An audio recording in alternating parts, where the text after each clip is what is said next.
Hi, I'm Rena Zoldan. I'm the Director of Marketing and Business Development for Thrive, which means I help get new students and donors for our awesome program.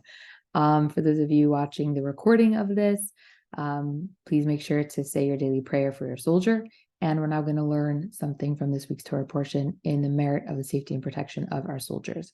So this week's Torah portion is parshas Lech Licha, and today's segment actually talks about the nephew of Abraham, our forefather, who was taken captive. The verse uses the word when it describes the nephew. His name was Lot. It says Ben Achi Avram, which means Abraham's nephew. But when the verse talks about Abraham hearing the news, it says Vayishma Avram ki nishba achiv, and it uses the word achiv, which means brother. So hang on, I thought Lot was Abraham's nephew. Why is it saying that when Abraham heard the news about his brother, and the verse continues to say that he immediately got everybody together and he ran to rescue him. So there's a couple of sources that actually talk about this, but I had my own take on it, which was perhaps when Abraham heard the news, he didn't take it as if it was just a distant relative. He took it internally as if it was his own brother, and that led him to action.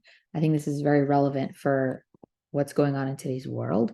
I think it can be very easy to hear the current news and think, okay, it's really sad, but what does it have to really do with me? So we know that the Jewish people are all one.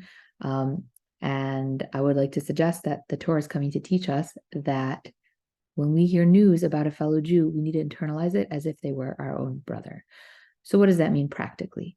Does it mean that we really have to live our lives as if our own actual brothers were in captivity? I'm sure you could imagine that that is a devastating reality and takes a huge emotional toll. But perhaps we can do just a tiny aspect of that and find something practical in our day-to-day life to connect. So I'd like to invite you to just take a moment to fulfill the positive commandment of it's called a mitzvah that is called nosei be'ol chavero, which means literally, shouldering the burden of your fellow Jew. We can do that by just, going into the current reality of what it would actually be like to be a captive, just taking a few seconds. And what comes to mind for me is, do they have food? Do they have water? Do they have clothing? Have they changed their clothing in 3 weeks?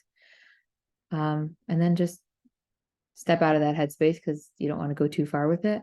And then just think about what you're doing today. Do you have food? Do you have clothing? Do you have water? Is there a way you can maybe, instead of going out to that crazy Michelin star restaurant, can you, just make food at home?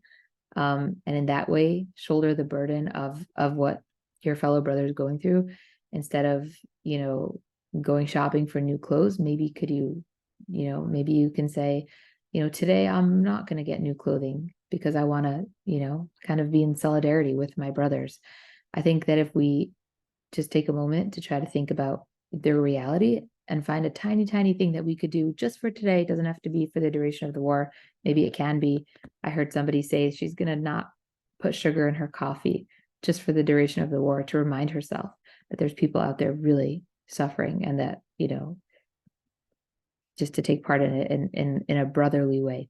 I hope that this inspires you to do something in your own personal life, and may the merit of what we learned today and the actions that hopefully everyone will take be for the safety and protection of our captives, soldiers, and all of the Jewish people.